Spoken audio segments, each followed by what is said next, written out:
Assalamualaikum warahmatullahi wabarakatuh.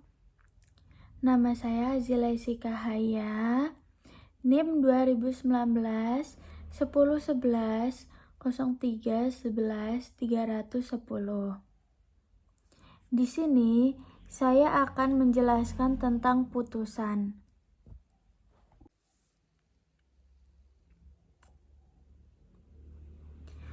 Menurut pendapat Sudikno Martokusumo, yang dimaksud dengan putusan adalah suatu pernyataan yang dikemukakan oleh hakim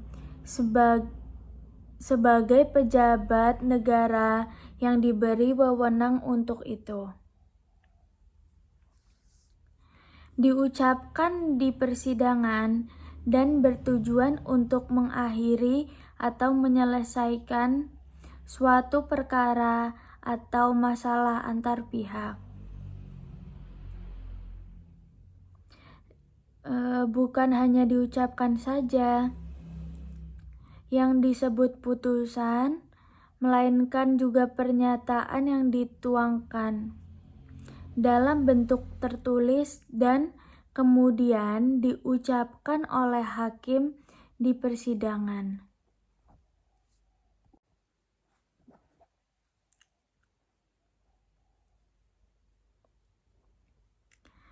Ada 3 jenis yang perlu kita pahami, yaitu unanimous. Bisa juga diartikan putusan pengadilan yang diputus berdasarkan suara bulat dari para hakim yang mengadili perkara tersebut. Lalu concurring opinion, yang berarti apabila seseorang hakim mengikuti atau sependapat dengan pendapat hakim yang mayoritas tentang amar putusan, akan tetapi dia hanya menyatakan berbeda dengan pertimbangan hukum atau bisa disebut juga legal reasoning. Kemudian dissenting opinion, yang berarti apabila seseorang hakim berbeda pendapat dengan hakim yang mayoritas, baik tentang pertimbangan hukum maupun amar putusannya, pendapat hakim tersebut dimuat dalam putusan secara lengkap dan diletakkan sebelum amar putusan.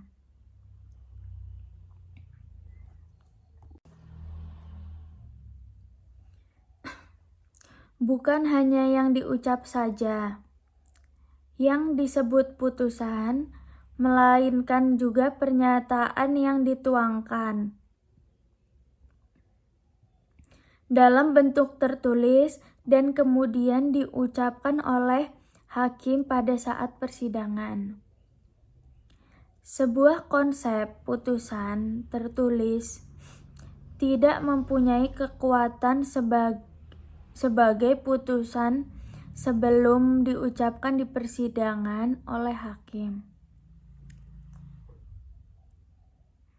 Demikian halnya seperti yang telah diatur dalam hukum acara, bahwa putusan pengadilan hanya sah dan mempunyai kekuatan hukum apabila diucapkan di sidang terbuka dan untuk umum.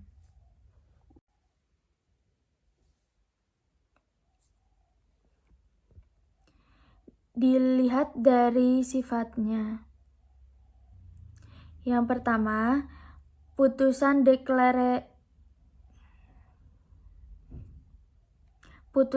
deklaratoir, yaitu bisa disebut juga putusan pengadilan yang amarnya.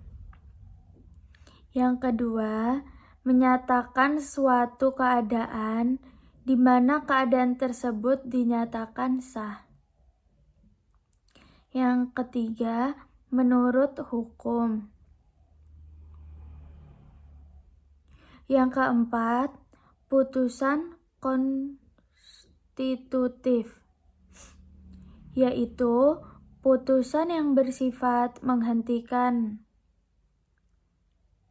Yang kelima, menimbulkan hukuman-hukuman baru. Yang keenam, putusan